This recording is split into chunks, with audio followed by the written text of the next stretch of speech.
there are at least three possibilities, and I'm not sure which is the most conservative.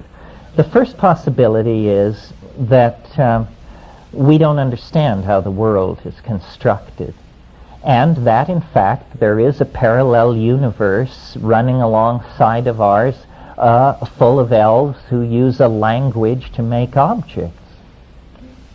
And then why you can burst through to this place on this one drug, then that raises, each explanation raises a lot of questions. Then the other possibility is, this is the Jungian possibility. And Jung, I can't remember which one it was, but one of the later things, he talks about these elves because of the Kibiri. The Kibiri are the alchemical children that appear in Act 3 of Faust, that Jung spent a lot of time on these alchemical Kibiri and the question of the homunculus.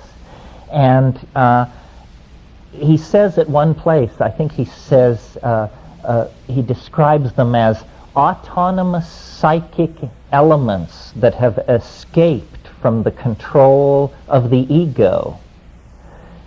This is a weird way to go about it. I mean, it's probably an accurate description, but how much does it tell us, It means that the psyche is to be visualized as a half-gallon of mercury, and when we throw it on the floor, the mercury balls up and spreads everywhere, and each ball of mercury you look at, by gad, it has a little face looking back at you. That's because mercury is a mirrored surface. You're looking at your own psyche shattered into thousands of pieces around you. Another possibility, and one I leaned toward for years, and I still lean toward, because I've noticed the radical nature of your explanation diminishes with the distance since the last time you smoked DMT. The longer it's been, the more likely you are to have some humdrum notion that you can pour it into. So the humdrum notion that I settled on was, well, clearly these are just extraterrestrials. They don't come in silver ships demanding to be taken to the National Defense Agency.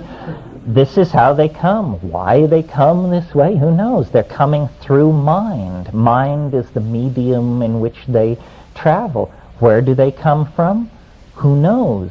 Can it even be located in the Newtonian space-time matrix? I mean, what do you want here? A star catalog number? Would that satisfy you? And then finally, and I think I've exceeded my number of possible explanations, and then finally the explanation, which is my current favorite, it's a little disturbing, and I haven't quite figured out what to do with it, but I have a sense we're on the right track here. The reason the DMT space feels so peculiar, both alien and excruciatingly familiar, is because these things in this other place represent what I call an ecology of souls. This place is the one place you never thought you were going to make a visit to and come back to chat it around the coffee maker. They're dead. That's who these things are. This is the realm of the dead. Well, I have to confess, in all of my psychedelic voyaging and idea mongering and all of that, I never was able to go that far, to reach that far in my imagination. It sort of had to be presented to me. But if you go to shamans worldwide and talk to them about their spirit helpers and say, what's the deal with this? Who are these things? They say, well, these are the ancestors. Didn't you know? These are the ancestors. It's perfectly cut and dried and normal. I had occasion, I won't use his name to embarrass him, but I had occasion to expose a very well-known Tibetan high mucky muck to DMT. And he said he took it like a man, said afterwards, That is the lesser lights. That is the lesser lights. And if any of you are students of Mahayana Buddhism, you know that the lesser lights are the lights you see at the edge of the bardo. As you start into the 42-day process of dying, you encounter the lesser lights. This guy was saying to me, you cannot go further in the body and have any expectation of returning. In other words, once you see the lesser lights, you have stretched the umbilicus to matter to the breaking point. If you go one step further, it's eternity for you. Well, I don't know how I feel about this. The head tyke, I've had to then ask myself, the head tyke, is that me? Do you actually encounter your dead soul? Is there a dimension where you are both simultaneously dead and alive, both simultaneously witness and observer? I don't know, but I certainly think that if we're going to use a conservative explanation for these things, the only theory more conservative than that they are dead people is the theory that says that they are nothing whatsoever. And that just simply will not serve.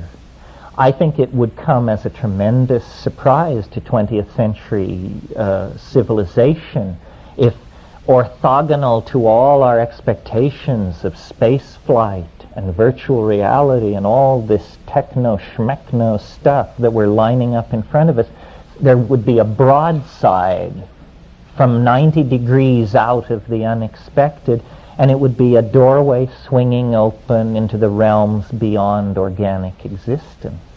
I resisted this fiercely, but I just don't know what we're going to do with these DMT creatures if we don't, try to find a rational explanation. And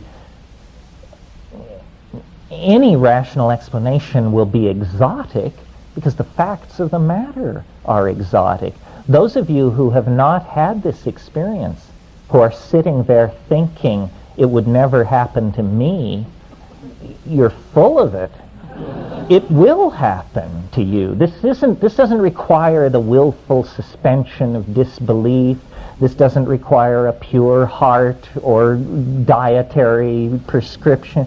No, this is part of the human birthright.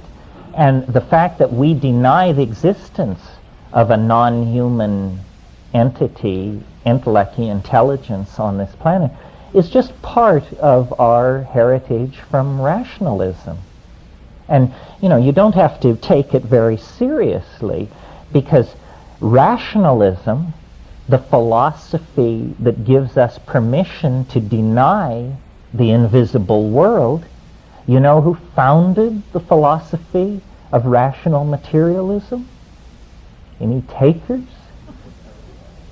Aristotle was early. I think I'd give credit to René Descartes for modern materialism and rationalism. Well, you know who told René Descartes to found rationalism and materialism? An angel. Are you ready for this? This is a suppressed history episode in the history of human thought. Here are the facts, folks. 1619. René Descartes is 21 years old. He's a young Frenchman in search of adventure. He joins a Habsburg army that is going off to Prague to lay siege to Prague, to put down an alchemical revolt there. They kick butt on these alchemists, win the war, and they're on their way back to France. And in September 1619, this French army camped at Ulm in southern Germany. Some of you may know Ulm as Einstein's hometown, and in fact that figures in our story obliquely, as you will see. This French army camps at Ulm, and René Descartes hits the hay, and in the middle of the night an angel appears to this young man in the radiance of his rooms and says, "The mastery of nature is to be achieved through number and measure.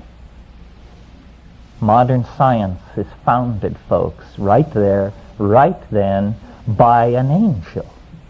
So how far away are the informing voices? How rational is rationalism? How material is materialism? All of you must know, I'm sure, the famous story of Kekule, the German chemist Kekule, who discovered the benzene ring.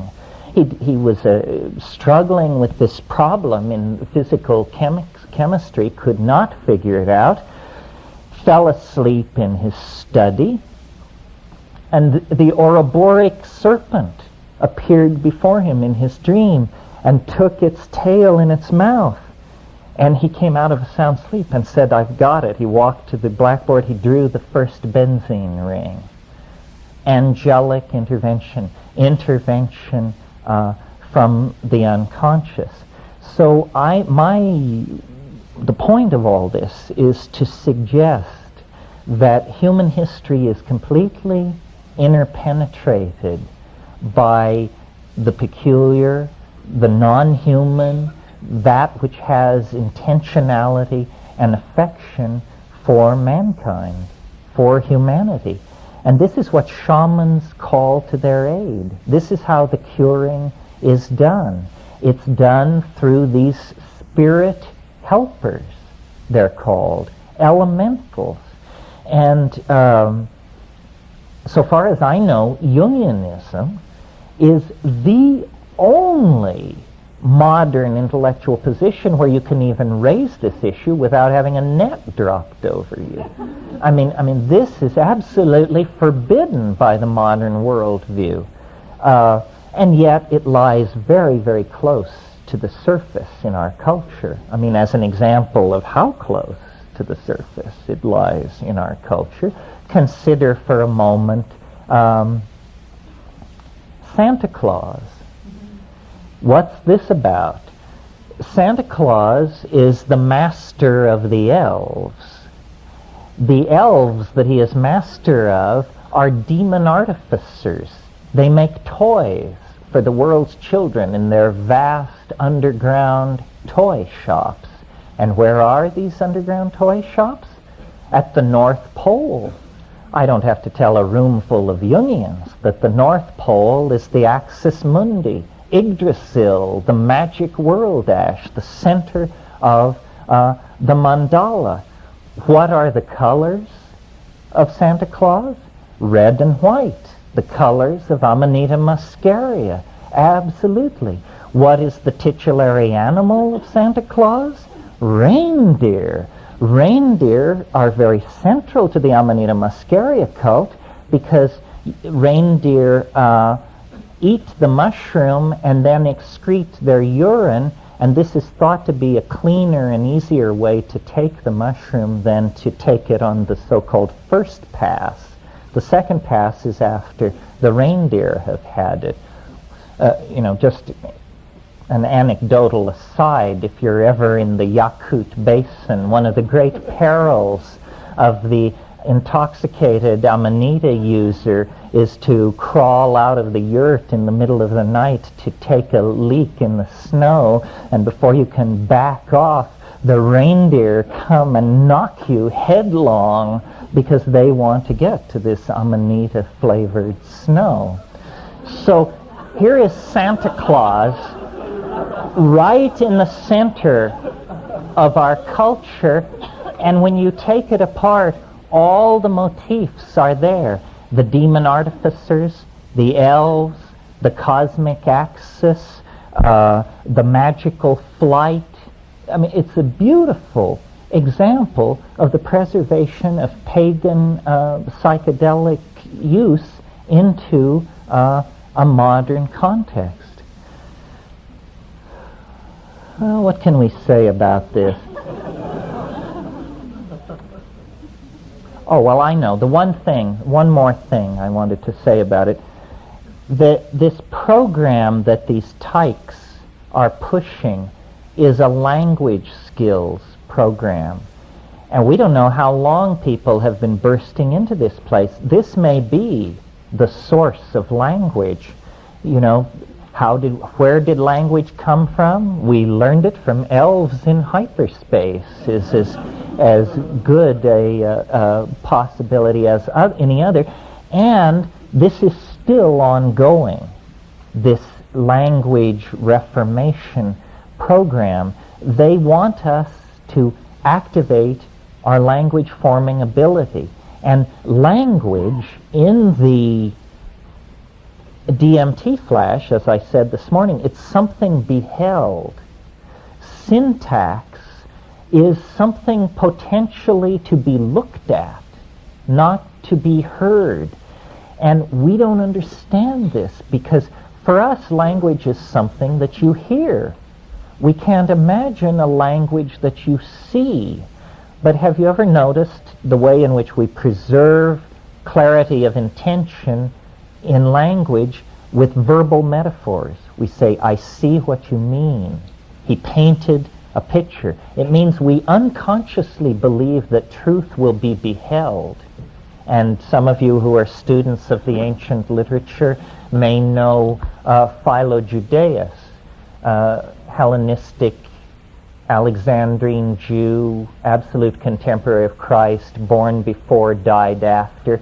And in one of his treatises on the Logos, which he was always talking about, Philo-Judaeus presents an etymology of the word Israel, talking about the word Israel, and he says Israel means he who sees God.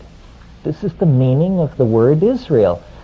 And then he goes on to say this he who sees God. He's talking about that, and he says, what would be the more perfect Logos?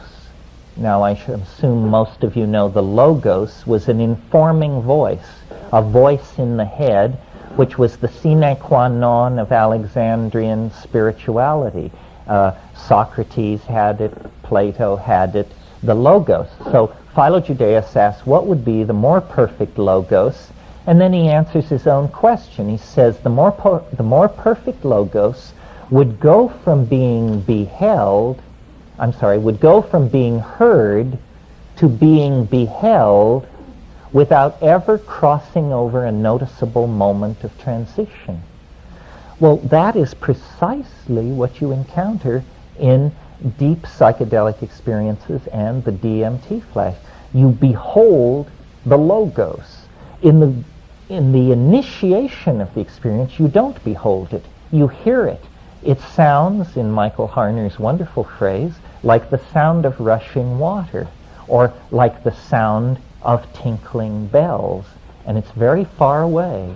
And then it begins to come closer.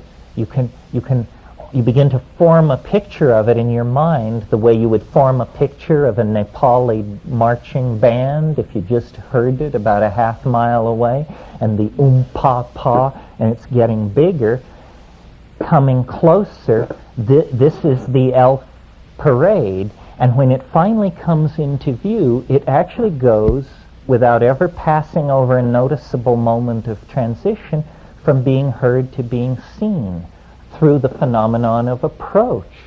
You hear it before you see it, then you see it far away, then you see it very close, and when you see it very close, who cares what it sounds like, because you're seeing it. This more perfect Logos is what the tykes, the spiritual helpers, want to teach.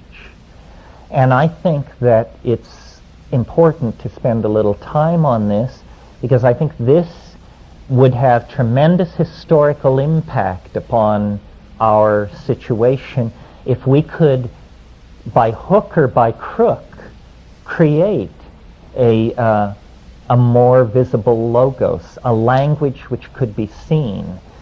You've probably all considered at some time or another, what would telepathy be like? And I think most people answer that question by thinking that telepathy would be for me to hear what you think. But how would it be if telepathy were for me to see what you mean? That's telepathy. If it puts you in the other guy's shoes, If you stand in the other person's shoes, you are the other person. To have a person's point of view is to be that person in regard to that single datum of experience. So I've spent time with virtual reality people and all these technical folks because I think that visual language is something that wants to be born. And it may be that can be technologically coaxed into existence, that we're going to have to wear goggles and have fast computer, or it may be that it can be physiologically coaxed into existence. There may be drugs which shift the processing of language from being an auditory phenomenon to being a visible phenomenon. Ayahuasca is an excellent candidate for this. If you spend time with the ayahuasca-taking populations in the Amazon, there's great stress in these populations on acquiring what's called an icaro. Icaro means magical song, and the icaro is a spontaneous chant-like song which comes to you during the intoxication. The thing that's interesting about these icaros is that they are critiqued as visual objects, not as sound. People never say of an icaro, it sounded beautiful. They always say, it looked lovely. And then people will say, but there should have been more blue. This kind of thing. It's clearly being criticized as a visual modality. Well, I think that these ayahuasca-using people are at the cutting edge of evolution.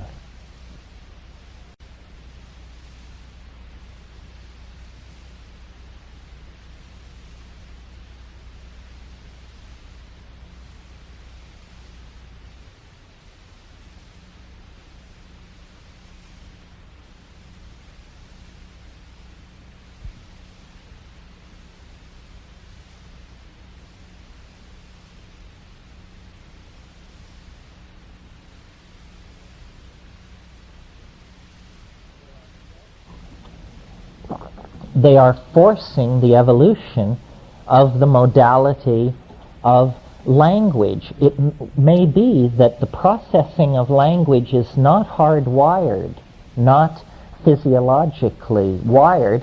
It's a software function having to do with culture, language, upbringing, and so forth. Because some people claim they are great visualizers and that they do think visually and so forth. And we have no reason to deny this.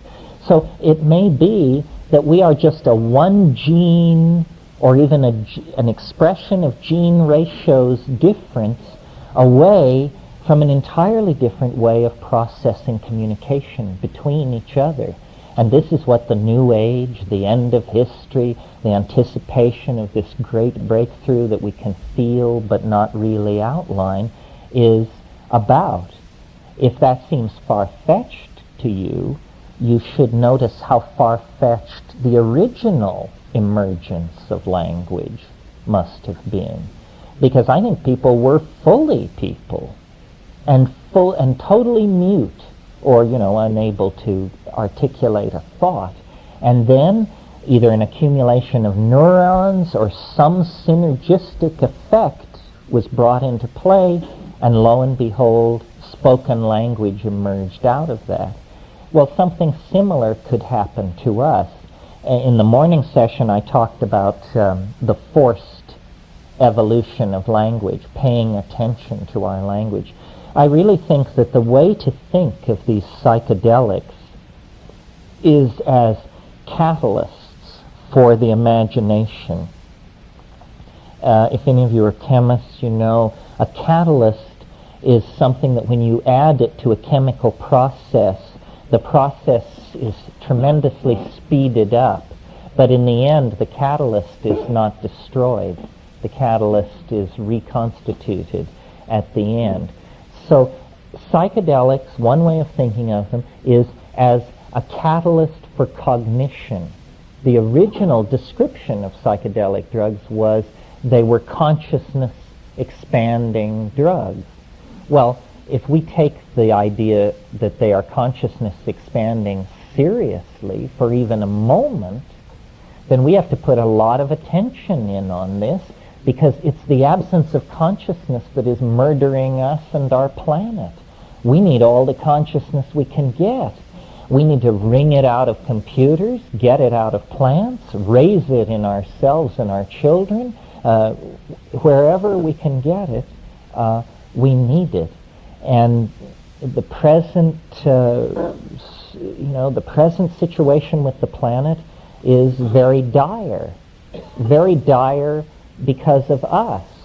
Our unchecked evolution in a single direction along the gradient of culture has now created a toxic planet that is an endangered planet.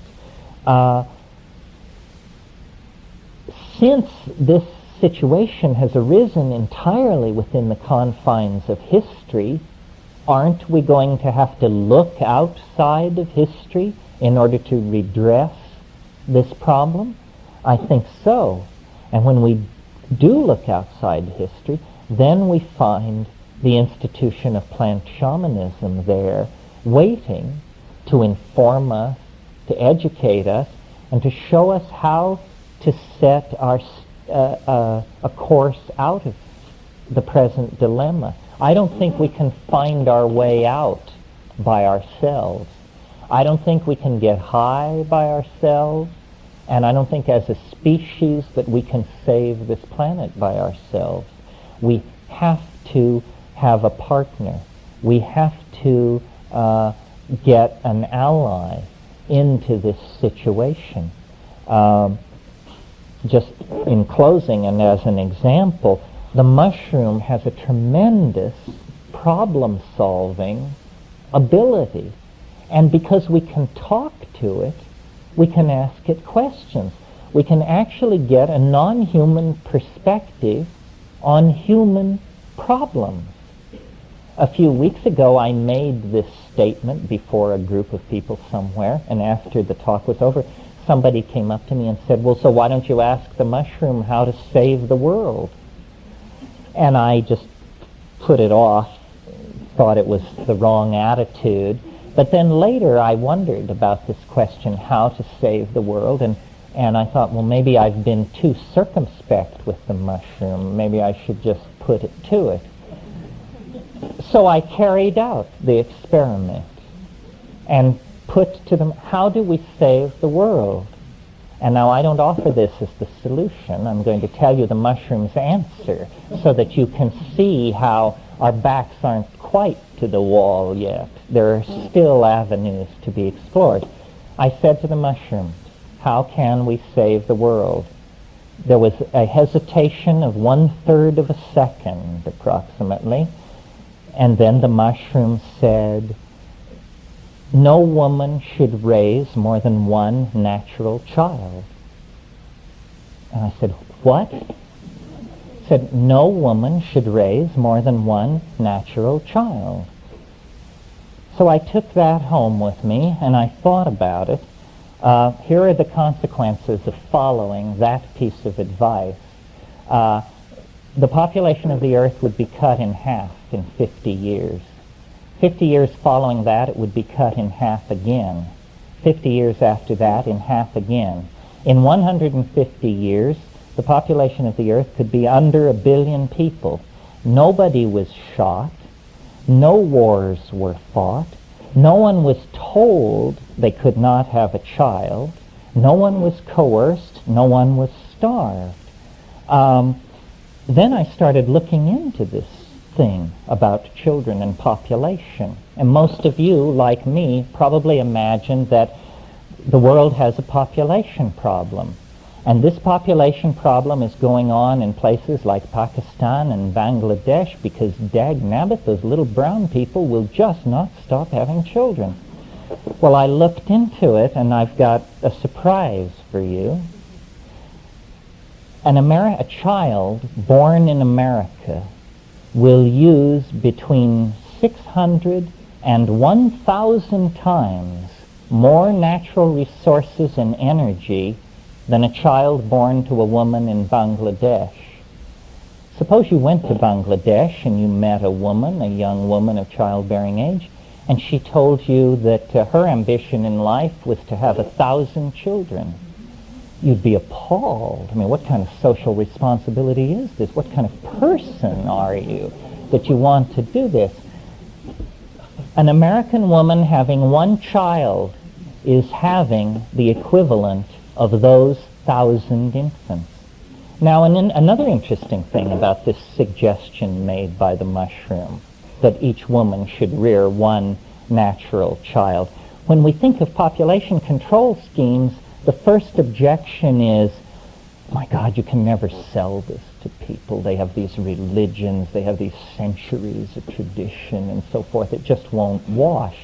Notice that what the mushroom suggested is most likely to be accepted by the person most important to convert. We don't want to convert the women of the back streets of Bangladesh to this policy.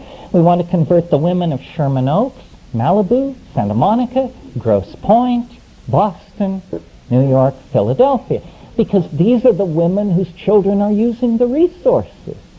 So here is, in one sentence, the mushroom was able to answer a question I put to it with a suggestion I had never dreamed of, that seems at first glance anyway to stand up pretty well, and I've spent a lifetime trying to figure out ways to solve human problems. See, we're a little stupid because we're all alike. And something years ago the mushroom said to me, which deals with this, was people are always this question of enlightenment. And the mushroom said, for one human being to expect to obtain enlightenment from another is like a grain of sand on the beach expecting to attain enlightenment from another grain of sand on the beach. Don't you get it? You're all grains of sand. I mean, Joe Schmo, who runs a body shop, and Mukta Ruby Baba are the same people. There's no difference between those two guys. No reason to assume so. So I think we need help, and that little exercise in what do you do about the population problem shows that there are suggestions out there we haven't thought of, avenues we haven't tried. When I thought about why haven't we tried this avenue of one woman, one natural child, it took me about 30 seconds to understand that it's real hard to make a buck in a situation when population is retracting at a rate of 50% per generation. And our whole world is based on making a buck. I told this idea to someone and they said, but if the women of Malibu stop having children, they will lose all their political power, because political power is numerical. This is not true. Political power is power. And if the women of Malibu stop having children, they will be quite a bit wealthier than they already are. Notice that this deciding to voluntarily have one natural child is also very helpful to you personally. That a woman will have to work less hard, will have to cut fewer deals with the in-place structure of male dominance if she has only one child. A woman with two children has got to cut a deal with male dominance, or she has a trust fund or something.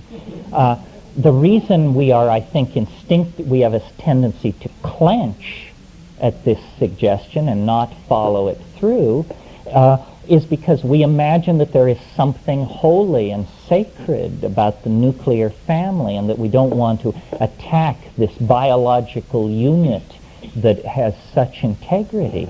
But this is a bunch of nonsense. The nuclear family has no biological integrity whatsoever. It's a creation of the post-industrial Reformation.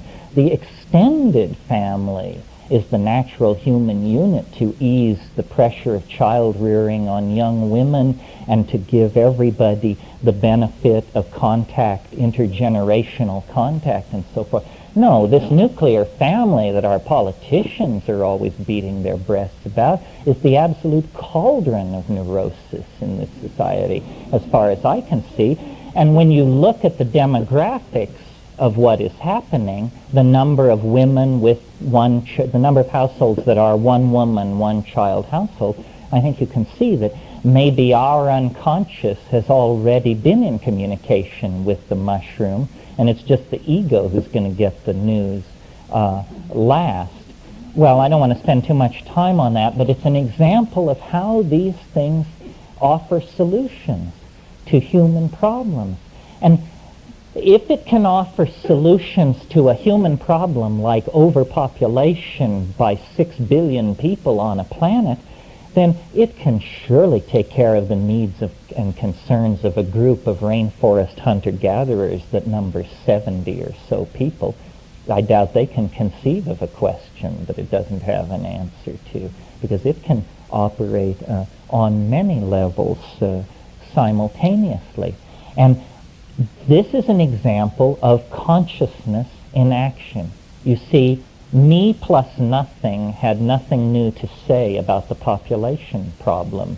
Me plus psilocybin had a whole new take, a suggestion. We can swat it down and ultimately decide it's a bunch of malarkey, but at least there was a new thought, a new try, a new hope. This is the consequences of consciousness. And we're beset by problems like this. And we shouldn't assume that they are insoluble simply because we haven't solved them. In fact, we must assume that they are soluble, or else we are not going to have a place to hang our hat in 50 years.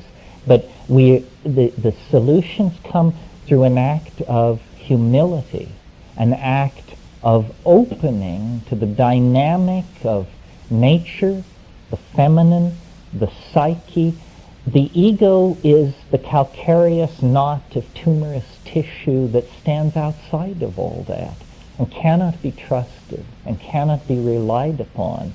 And so by attempting to dissolve that, to mitigate its hard edges, to smooth it out into the greater context of being, then we really discover what humanness is about, because humanness is not something that can be encompassed from the point of view of the ego. That's why, having created the ultimately egoistic society, we've created a society with so little humanity in it, you know. And I see the psychedelics as and make the world a better place than we found it, which is certainly not our record so far. But it's not too late. I mean, H.G. Wells called history a race between education and disaster. It's not mere coincidence, nor even mere synchronicity, that at this moment in time and space, with these tremendous crises bearing down upon us, that we have reached out to the archaic peoples with a new attitude, not an attitude of how can we enslave them, but how can we learn from them. And my hope is that here in the final ticking of the clock of history, we are going to end our prodigal descent into the desert world of the ego and return with what we have learned, the fruits of the prodigal journeying of the errant son, which is what history has been, return with the fruits of that prodigal wandering to the larger human family that waits on us in the rainforests, in the deserts, in the marshes, in the thorn forests of this planet. The archaic people are waiting for us to get on the train, and then the train will be able to depart. But we have to awaken to our past, and then we can set a course toward a meaningful future. That's the wrap, basically.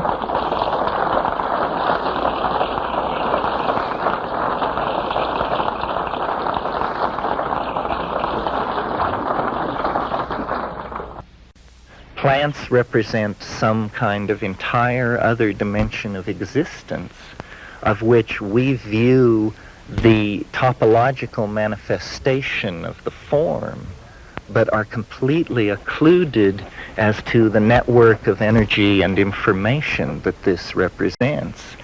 And like the zoological kingdom, which has thousands of forms of expression and progressively more complex forms which culminate in self-reflecting primates, the vegetable kingdom seems to have intelligent species and gradations of awareness in the world, so that we are opening a dialogue at the end of history with this other form in the biosphere, which we are just beginning to cognize as our own understanding about what the world is really about falls into focus. And certainly 100 years ago, no one would have thought that this was in the direct line of historical development of the high-tech civilizations, that they would have to explore the mind of the vegetable plant goddess, who was the only force contending with them for control of the planet. That's what it's come down to. So, with that kind of idea in mind, the notion of plant and planet, which is a phrase of Anthony Huxley's, which is wonderful. Kat, maybe you would want to talk about this. Is this a good... Yeah. I was thinking last night and this morning about plants particularly because of our talk that I anticipated, and back at the tent a little while ago I had a gnawing feeling that I was ignoring the animals too much, and then I arrived here and they all began to gnaw on me. I just got about 14 ant bites just sitting here. Yeah. You see me scratching all over. So I feel grounded again.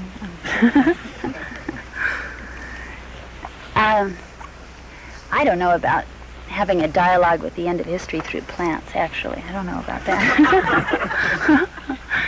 But I do think that they are this obviously great and ever-present mystery which we ingest all day long without thinking of those as plants, without thinking of them as sacred plants in the way that we do the sacred ones. Their chemistry is, their input is influencing us all the time, whether we eat meat or not. We eat plenty of plants and we breathe from them, and we soothe our nerves by seeing them and being near them, and we go out into places like this and see kinds we've never seen before and marvel at how they can survive. They're real models of graceful survival, aren't they? The jungle, where we've spent a fair bit of time, the competition, it seems, is for light and for protein, I guess, for organic matter. The animals competing. Here it's obviously for water. They have a kind of a deal. If you look around under the bushes, you know, you see wonderful wildflowers right now. The rains have just held on, the moisture's held on long enough that many things are going, the short life cycle plants are going through their short, intense life cycle, and they often need shade to do it. So you can see, we found something that we were sure was an African violet under a bush yesterday, you know. You can see wonderful things if you look carefully and don't bother anybody else who might be under there. The question I've been asking of myself recently and of a few other people, now I have many of you to ask it, I hope I get some answers, is how can a plant be a teacher? I asked this of someone the other day who was deeply involved in neuro-linguistic programming, and he got way off on a tangent about what does this kind of question mean, you know, and just broke down every part and phrase of it. It was wonderful, you know. We never got to anything like what he thought about the answer, but it does assume all sorts of things. You have to have an image of what you think of as a plant, which, although we have a sort of language-verified, easy answer, doesn't really touch on the reality. And then you, of course, have to think what you mean by teacher. Well, I know there's at least one biologist, serious biologist in the group here, so I'm hesitant to define a plant. Just a moment. I guess from my point of view as an observer, I've done botanical illustration, and I really valued the opportunity I had to learn to really look at them. And then when you think you've really looked, look closer, and you could just keep on learning from them just visually that way. But they are organisms like us that draw in all the elements, fire in the form of the sunlight and water and air and earth. This moment right now is when they're doing that most energetically for the year. They're taking that moisture in there. You can look at each one, the leaf tips are new, and the tissue is soft, and the colors are bright, as well as the blossoming and all that. They're also laying out the structure, as I understand it, for that growth to become more permanent, more woody, the perennials anyway, so that next year during the year they'll fill that out. Next year they'll come from that place. They're doing this, envisioning the future, what they'll have to deal with, how to move to make their interface with it, and then how to reproduce. And their little messages are going into the seeds coming from pollination of other plants. So it's always like with us, when you choose a mate, it's your choice for how you'd like the future to be, right? My genes, your genes, here it goes down the line.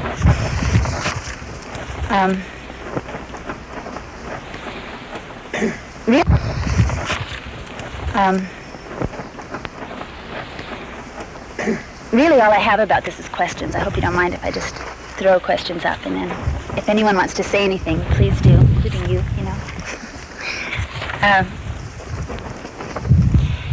One thing I wonder is, we regard ourselves as such individuals. We don't think of ourselves as a species much. Terence talks about that a fair bit. But in our daily life, we really identify ourselves as individuals, as some of us having more power, more clarity, more energy, more talent, whatever. We divide that way. With plants, we tend to think of each plant on a species basis, I wonder if how much that's true. Plants we're familiar with, like ayahuasca, Banisteriopsis caapi, in the South American jungle. If you want to make this visionary drink, you go and find a member of that species, but different members have different potencies and different takes on the same kind of message. This gets to the teacher part. A friend of ours, Eduardo Luna, interviewed a number of shamans in the jungle.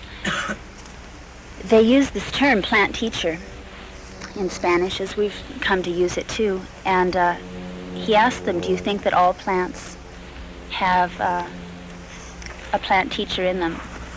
Or do you think that some do? And they were divided on this question. Some people think that only the sacred plants do, right? Other shamans said, no, all plants do, just some of the spirits. They call them the mothers, the mother of the plant, or the spirit, or the teacher. Some are stronger. So that implies that every time we eat any plant, we're taking in that teacher. They mix these plants with ayahuasca, which is already provides the vision. Then they take a new plant that they don't know so well, or that they want some particular aspect of, and they mix it in with that and take it and feel that they're irradiating what is that plant, what is the personality, whatever you want to call it, of that plant, and that they can take on the qualities of that plant. So I think the Indians in this area, as I understand, did that too with their plants. They wanted to take on the quality of the peyote is a good one, I mean, it lasts a very long time in a very subtle way, doing who knows what all that time when it's not being eaten by something which is metabolizing the teacher in it. Is the teacher in it? when it's just sitting there all that time? Is it experiencing the visions that come with that come into the animal organism that ingests it? I mean, I don't know. And I guess on the species and individual thing, I wonder, as an adjunct to that, when you grow your own plants, anyone who gardens, if you grow your own vegetables, how they taste different than vegetables that, obviously at the store, the ones, they've probably not been grown with even the same kind of physical care, but certainly not the same kind of attention. It's the question for me, or what always astonishes me about it, is where does the information come from? I mean,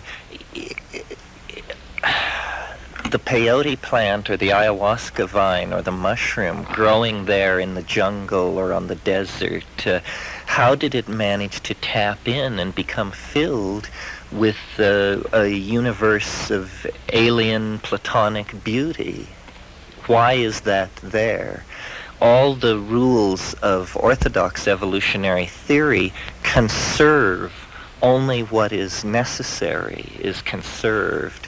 So it's very hard to understand why a plant needs a library card at the intergalactic library. Because it's just sitting there in the desert of some planet, alive and living. But each plant is different too. I mean, their library cards don't take them to the same libraries even, Each one of these visionary plants provides something distinct, and sometimes you can see how it's a cousin of that one, and sometimes you can't see that they're related at all. Well, isn't it that mind is somehow at the reflexive level chemical? And that when you change the chemistry of the engine which is giving the pictures change. Sometimes it seems almost like a biological radio that you tune into very strongly broadcasting stations, some of which are, alien, high-tech, insectoid, science fiction places. Others are jungle worlds or things that you can't even English. Giant human teachers. I met one. Was 40 feet tall, and took me by the finger like I was a little child and led me through. What was that doing in the plant? Yeah, what is it for?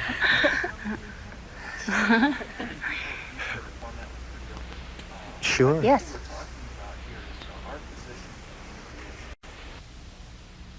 When you take a longer slice, you realize that the existence of the individual is like an illusion, and that really the planet is involved in some kind of chemical process which is like a gene swarming. And it's been going on for 1 billion years with more and more, and animals and plants as species and as individuals are just aggregates of genes of varying degrees of permanence. The individual is a very impermanent aggregate of genes. The species has a slightly longer duration. But what's really happening is these information transferring molecules are just swarming on the surface of the planet and controlling, as you mentioned, the weather, the chemistry of the soils, the rate of heat transfer. They've discovered now that plankton control weather in the oceans by controlling the surface reflectivity. The question, I think, is the peculiar dualism in the world of information. Why does it seem that reality is not reality? Why are there co-present, actually, two worlds are co-present in our experience? This is the taboo subject that we're here to talk about. The weird fact that there are two worlds, one of which our culture doesn't acknowledge, but we all experience. That's a very schizophrenic situation to be in. We all exist in both of these worlds, but our language, our culture, our institutions tell us, no, there's only one world. We have gotten into this lethal cul-de-sac where, by not acknowledging the second world, we have veered off on a tangent which is threatens our extinction now. This obsession with control of World One matter energy, and the complete ignoring of the world of consciousness which stood in front of it and manipulated it, but just taking that as a given, has created this fantastically imbalanced culture.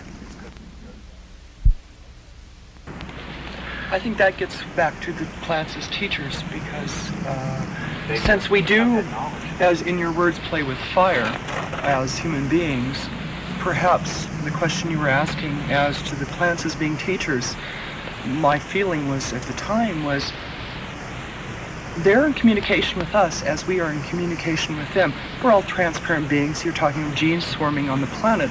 There's no safe in which we lock our own human knowledge. We're transparent to all around us. And if you get into intelligent plants, which is what we were talking about earlier, perhaps, I mean, if you follow that logically out, why not have teachers as chemicals? That's how they can manifest within this particular body and use library card, as your words. They realize that we're doers and shapers. Well, I think there's only one life on the planet, though, and to say that we're separate from the plants or from this or from the air is a fallacy. So that's a great image, the growing transparency. That's a good idea for what the end of history is. It's that everything becomes clearer and clearer and clearer, and as it becomes clearer, boundaries disintegrate, and everything is seen to be of the same stuff. Well, I think for much of the world, and still, for instance, in the Amazon and other cultures where it tuned into nature, it was very transparent for very, very long. Progress was the losing of that transparency and the, forging ahead of certain parts of it, and almost to the point of just either eliminating to extinction or to the extinction of memory the lessons. That's kind of a response to the question. One day, I think I was doing bookkeeping or something very mundane, and the little voice that interrupts every once in a while said, a plant teacher is a teacher who has taken the form of a plant. And then that raised all these questions for me, because does that mean there are teachers floating around looking for places to land, right, and ways to interface with the other species, and I've always thought of rocks, big rocks in many places in the world. You can sit on them and you can just hear them, and feel them. Really. I'm sure you know Rupert Sheldrake's theory. Well, it's basically the idea that things of like kind resonate together. And when I've thought about this problem before, about LSD and where does it fit into all of this, LSD is in the morning glories of central Mexico and the far Pacific. And I think that what makes a plant teacher complex is how many people it's taken. And that a plant that has been used 100,000 years is filled with all of the contents of the minds of the people who took it over that time. But I want to introduce the notion that life, the plants and the animals, are intrusions into three-dimensional space of some kind of topological manifold of a higher order. You see, the way in which a chair differs from a giraffe is that if you slice through the chair and then come back and examine it 12 hours later, it will be the same, but the giraffe will have changed radically. This is because by cutting into the giraffe, you have intruded into the temporal dimension of its existence. It is more like a musical note than an object. It must be born, grow, mature, and die. And that process, growth, maturity, and death, is how three-dimensional beings like ourselves describe the intrusion of these hyperdimensional vortices into our world. That's the mystery of life, cannot be encompassed in 3 dimensions. Life is a hyperdimensional object. All hyperdimensional objects are organisms, whether they be societies or animals. So the question of what is the plant, when you ask yourself, what am I? What you immediately concentrate on is what philosophers call your internal horizon of transcendence. You look into yourself to understand yourself. When we try to describe a plant, we inevitably give a topological mapping of it, how it appears to us, its uptake of minerals, its surface reflectivity, its weight. But the plant obviously experiences itself very differently. All life has an internal horizon of transcendence toward which it aims. It's Whitehead called it appetition. It's inclusion of sensory data out of which it maps being. But what the nature of this higher dimension is that these vortices are intruding into our dimension from is absolutely anybody's guess. I mean, you can call it a mathematical conundrum or a religious mystery, but it's what's making the world happen.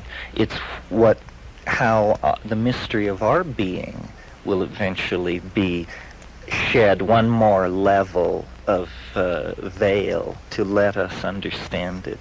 You see, an organism is a chemical system which does not run down. The second law of thermodynamics says that the whole universe tends toward the dissipation of structure and the release of energy and heat, and then everything, all structure, all energy is dissipated.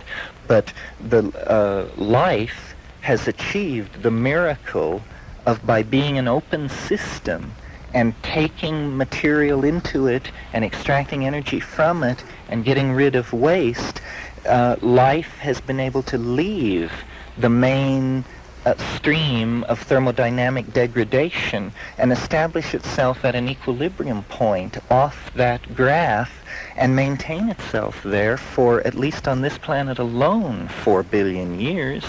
Now, the average life of a star in this galaxy is on the order of 2.5 billion years. Some last longer. But that means that biology is no epiphenomenon, no iridescence off the surface of matter, as the 19th century physicalists wanted to describe it.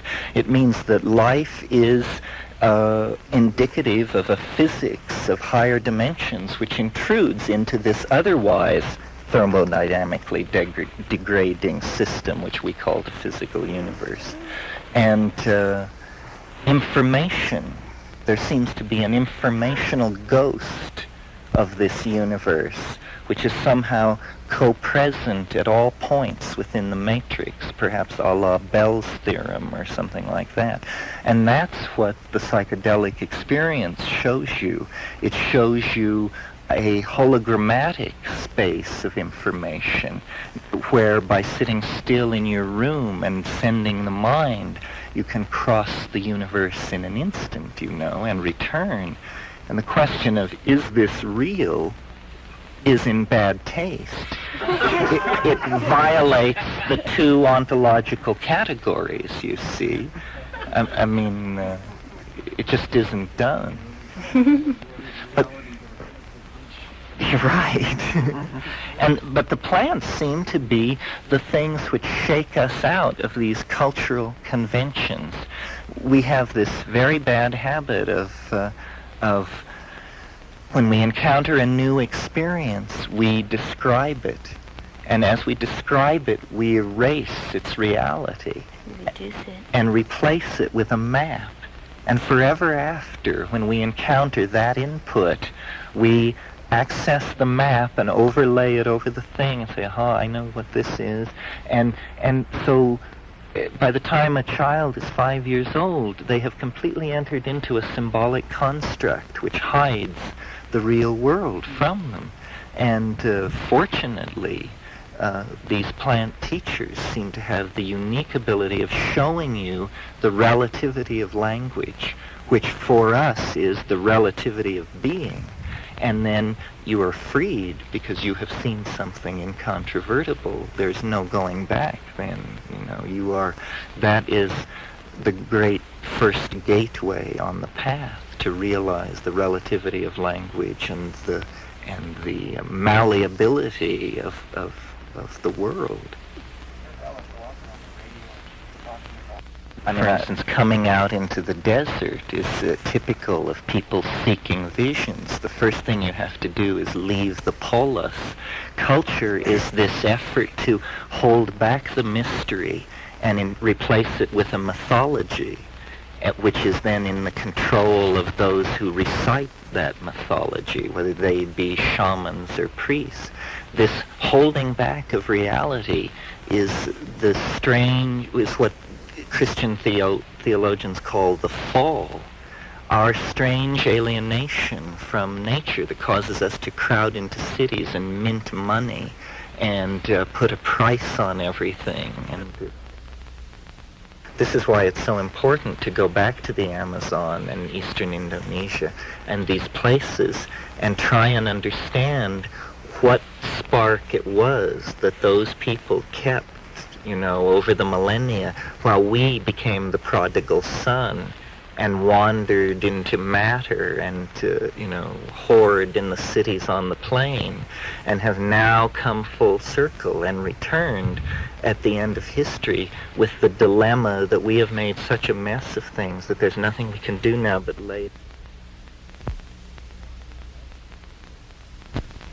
Each stage is a greater distancing from the wellspring of being, and it's brought us, to the valley of dry bones, to the valley of the apocalypse, and now the fat is in the fire. Now we'll find out what stuff man is made of as the chickens come home to roost.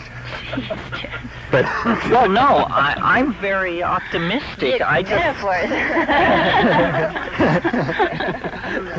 Is it my metaphors or my pessimism? Oh, the horrible metaphors. I'm used to yes, it. Well, the rhetorical hyperbole, unbridled. Just a question about this two-world thing, because it interests me greatly. Do you think that there's two worlds, or that there's many worlds? Yes, well, I think you're right. But there are different orders of different worlds. I guess it was the physicist Wheeler who thought that every time there was a choice, the universe took both paths, and had always done this, so that the number and kinds of universes was, staggering. Right. The reality set. I find that cumbersome. And but there certainly seem to be a number of universes, and there seem to be different kinds of universes. For instance, you can tune from channel to channel, but some of them you can't make heads nor tails out of, It's just too far away from your conceptual schema for you to be. So it's sort of like watching ideological mandalas or something. You can't say much about it afterwards, but it certainly was compelling while it was going on. And well, I don't know, Robin. You're such a skillful questioner. You've brought yourself to the doorway of my most recent mania. Maybe I should unburden myself briefly about it.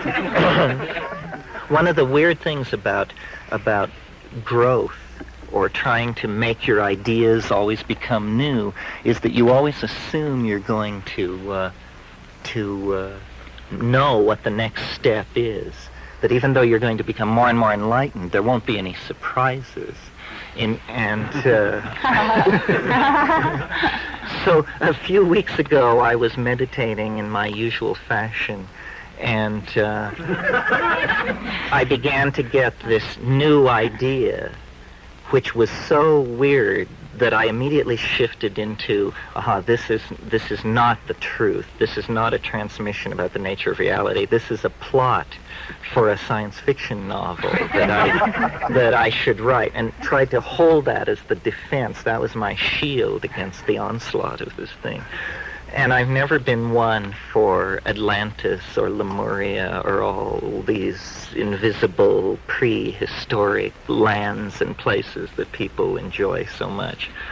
But I was told a very funny thing, which I will share with you. It's a funny idea. Now let's see, how does it go? It has two versions, one of which speaks a scientific language, the other speaks a mythological language. Okay, so the scientific language goes like this. There's something in the universe called a fractal soliton of improbability. This means it's a unicate event. It only happens once in the lifetime of a universe. You can think of it as a wavelength with one wave. That's why it's called a soliton. And if one of these things move not in ordinary three-dimensional space, but in some kind of much higher spatial manifold, and when they collide with a planet, or when one collides with a planet in a universe, the time stream of that planet is divided, and two copies of the entire planet spring into existence without either having any knowledge of it. It just is something which happens. So this voice was telling me that this had happened to the Earth, and that this was the secret that we were all striving to understand, was that an event in the past had actually divided our time stream, and that a twin of this planet had come into being in another dimension.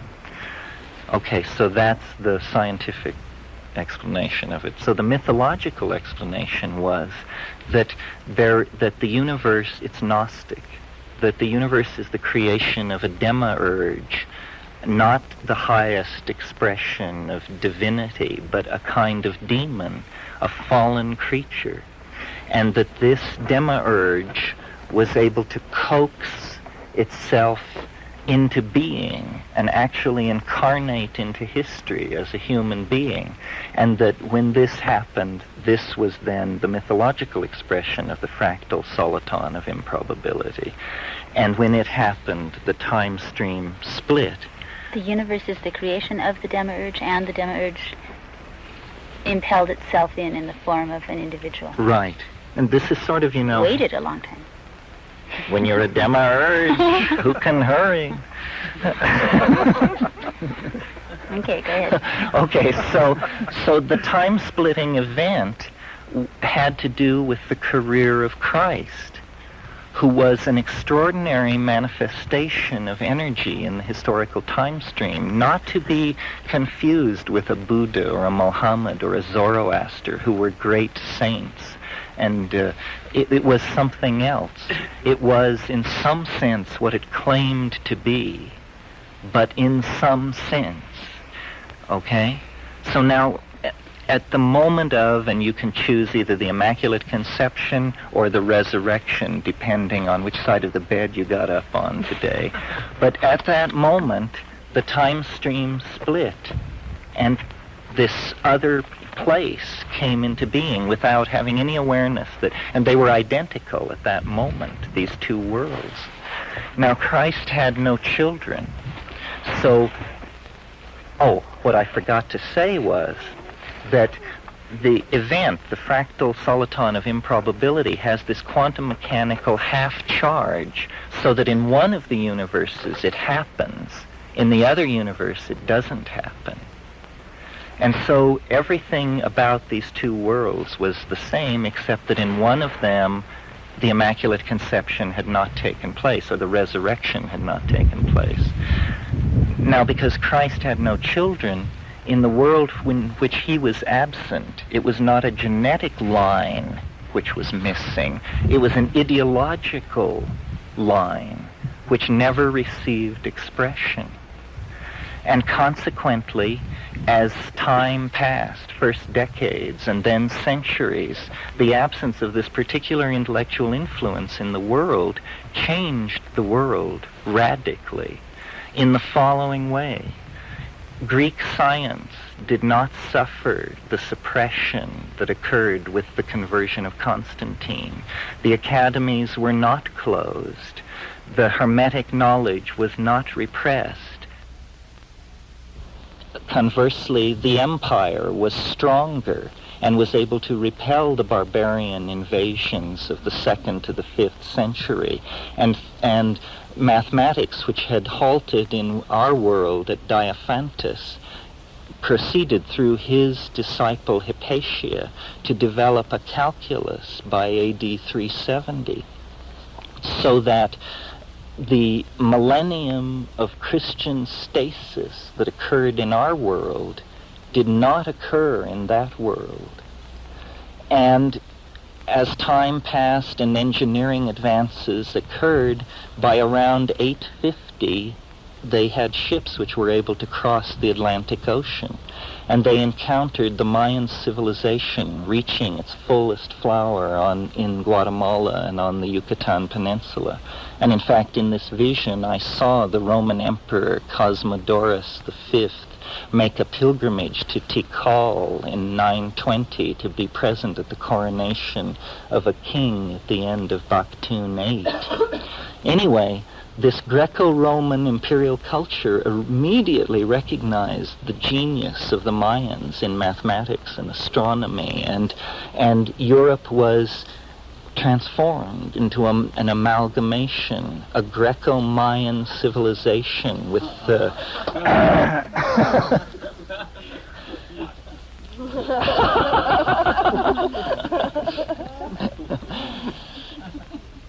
So let me see. And this civilization continued to develop. Now, one of the influences which the Mayans brought into Europe around the year 950 was their extremely sophisticated psychopharmacopoeia and shamanism. And this mated with Neoplatonism and Hermeticism, so that rather than science developing as it developed in our world, a kind of magical psychopharmacolytic technology of thought and understanding was what was developed over the centuries. And then in later centuries before it happened in our world, they contacted the Orient. And the Sung, the dynastic influence of the Sung, poured itself into the creation of a global civilization, such that by around 1200 AD, they were able to land on the moon and create a cybernetic global civilization similar to the kind we have now. They continued evolving with all this psychotronic and shamanically derived. And now, by this time, you can imagine it was an unbelievably exotic and alien civilization compared to our own. The fruits of their psychedelic and psychoanalytic investigations into higher space was the discovery of our world. They found out what had happened. They figured it out by studying dreams. And by making deep journeys into the psychedelic space, they were able to discover our sleeping unconscious with its repository of the legacy of the Christian centuries under the reign of this demiurgic ideology. And they conceived of the notion of saving us. And it has to do with this whole thing about the UFOs and influence in dreams and astral traveling, and the other side is actually the manifestation of this bizarre Greco-Mayan postmodern starfaring civilization trying to reach across the dimensions to save us from the momentum of our history by making us aware of, first of all, their existence, and also their technology, which is evolving toward a point where I think around the Mayan millennium, around 2012, the time island we will flow past the time island, and the two time streams will be rejoined, and we will make peace with this civilization, which is now 1,000 years more advanced than us, with this totally different cultural history and this completely different take on reality. So this came to me in the space of about 15 seconds. And more details have flowed in, and I use it mostly as a meditational device because it's so interesting to ask to be told about how this other civilization developed. Its amazing exoticism, its Neoplatonism, its Taoism, its Mayan influences melded into a completely different kind of civilization than the one that we inherited. I've always thought, that Christianity, without making any judgment about Christ himself, that Christianity is hands down the single most reactionary force in all of human history. And where would we be had that 1,200 years not been given over to this peculiar meditation, All the pieces were in place for the kind of civilization that I've outlined. It was just a coincidence.